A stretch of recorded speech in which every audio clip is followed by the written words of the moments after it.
ഇന്നലെ രാത്രിയിൽ ഇസ്രായേലും ഇറാനും പരസ്പരം അതിരൂക്ഷമായ ആക്രമണങ്ങളാണ് നടത്തിയത്.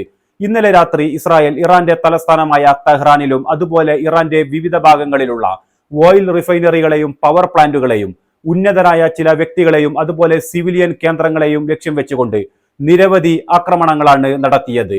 ഇറാന്റെ വ്യോമ പ്രതിരോധ സംവിധാനങ്ങൾ ഇപ്പോൾ കാര്യക്ഷമമായി പ്രവർത്തിക്കാൻ തുടങ്ങിയതോടുകൂടി യുദ്ധവിമാനങ്ങൾ ഉപയോഗിച്ചുകൊണ്ട് വലിയ രീതിയിൽ ഇറാന് നേരെ ആക്രമണം നടത്തുന്നത് ഇസ്രായേൽ ഇപ്പോൾ അവസാനിപ്പിച്ചിരിക്കുകയാണ്.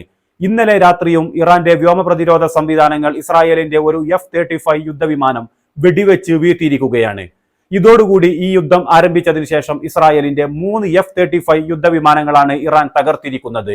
ഈ സംഭവം നടന്നതോടുകൂടി ഇന്നലെ രാത്രി ഇറാൻ മറ്റൊരു F-35 യുദ്ധവിമാനം കൂടി വെടിവെച്ച് ഇട്ടതോടുകൂടി ഇസ്രായേൽ ആകെ ആശങ്കയിലായിരിക്കുകയാണ്.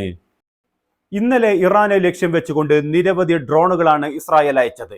ഇസ്രായേൽ അയച്ച ബഹുഭൂരിപക്ഷം ഡ്രോണുകളും ഇറാന്റെ വ്യോമ പ്രതിരോധ സംവിധാനങ്ങൾ തകർക്കുകയും ചെയ്തു. ഇറാൻ തലസ്ഥാനമായ ടെഹ്റാനെ ലക്ഷ്യം വെച്ചുകൊണ്ടാണ് ഇന്നലെ രാത്രി ഇസ്രായേൽ ബഹുഭൂരിപക്ഷം ഡ്രോണുകളും അയച്ചത്. ഇന്നലെ ഇസ്രായേൽ നടത്തിയ ആക്രമണത്തിൽ ഇറാനിലെ ഷഹ്റാൻ ഓയിൽ റിഫൈനറിയിൽ വലിയ തീപിടുത്തമാണ് ഉണ്ടായത്.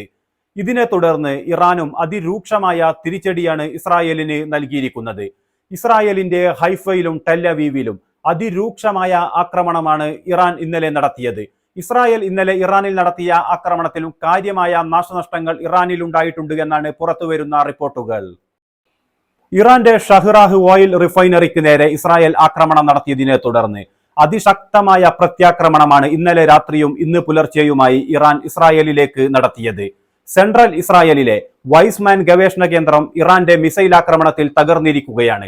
ഇറാന്റെ മിസൈൽ ആക്രമണത്തിൽ സെൻട്രൽ ഇസ്രായേലിലെ സുപ്രധാനമായ വൈസ്മാൻ ഗവേഷണ കേന്ദ്രം പൂർണ്ണമായും തകർന്നു എന്നാണ് പുറത്തുവരുന്ന റിപ്പോർട്ടുകൾ. ഇതിനു പുറമെ ഹൈഫയിലുള്ള നിരവധി ഓയിൽ റിഫൈനറികൾക്ക് നേരെയും ഇറാൻ മിസൈൽ ആക്രമണം നടത്തിയിരിക്കുകയാണ്. ഇറാൻ നടത്തിയ മിസൈൽ ആക്രമണത്തിൽ സെൻട്രൽ ഇസ്രായേലിലെ ബൈത്ത് യാമിൽ 35 നിലയുള്ള ഒരു കെട്ടിടം പൂർണ്ണമായും തകർന്നിരിക്കുകയാണ്.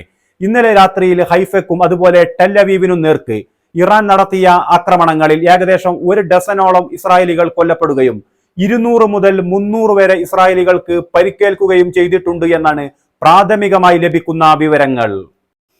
ഇന്നലെ രാത്രി ഇറാൻ നടത്തിയ ആക്രമണത്തിൽ സെൻട്രൽ ഇസ്രായേലിൽ ടെല്ലവീവിന് സമീപമുള്ള പ്രദേശങ്ങളിൽ നിരവധി കെട്ടിടങ്ങളാണ് തകർന്നത്. ഇറാൻ നടത്തിയ ആക്രമണത്തിൽ കെട്ടിടങ്ങൾ പൂർണ്ണമായും തകർന്നതോടുകൂടി ഭൂഗർഭ ബങ്കറുകളിൽ അഭയം പ്രാപിച്ച ഇസ്രായേലികൾക്ക് ഇപ്പോൾ പുറത്തിറങ്ങാൻ പറ്റാത്ത അവസ്ഥയാണ് ഉള്ളത് എന്നതാണ് ഇസ്രായേലിൽ നിന്നും പുറത്തുവരുന്ന റിപ്പോർട്ടുകൾ. ഒരു പക്ഷേ ഇവർ ജീവനോടെ ഉണ്ടോ എന്ന കാര്യത്തിലും വ്യക്തതയില്ല എന്ന വാർത്തകളും പുറത്തു വരുന്നുണ്ട്.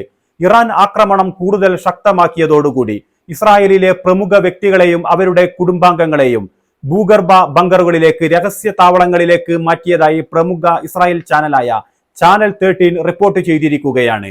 പ്രമുഖരായ രാഷ്ട്രീയ നേതാക്കളുടെയും സൈനിക തലവന്മാരുടെയും കുടുംബാംഗങ്ങളെയാണ് ഇപ്പോൾ ഇസ്രായേലിൽ രഹസ്യ കേന്ദ്രത്തിലേക്ക് മാറ്റിയിരിക്കുന്നത് എന്നാണ് പ്രമുഖ ഇസ്രായേൽ ചാനലായ ചാനൽ 13 ഇന്നലെ റിപ്പോർട്ട് ചെയ്തത്. ഇറാന്റെ മിസൈലുകളെ അമേരിക്കയും ഇസ്രായേലും ഒരുമിച്ചുകൊണ്ടാണ് പ്രതിരോധിക്കുന്നത്.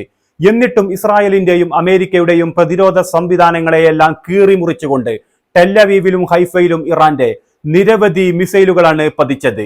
ഇനിയും ഇറാനും ഇസ്രായേലും ഒറ്റയ്ക്ക്, അമേരിക്കയും പ്രത്യേകിച്ച് യൂറോപ്യൻ രാജ്യങ്ങളും ഇടപെടാതെ ഇതുപോലെ യുദ്ധം നടക്കുകയാണ് എങ്കിൽ 1 മാസത്തിനുള്ളിൽ തന്നെ ഇസ്രായേലിലുള്ള കുടിയേറ്റക്കാരെല്ലാം യൂറോപ്പിലേക്ക് തന്നെ രക്ഷപ്പെടുവാനുള്ള എല്ലാവിധ സാധ്യതയുമാണ് ഇപ്പോൾ ഉള്ളത്.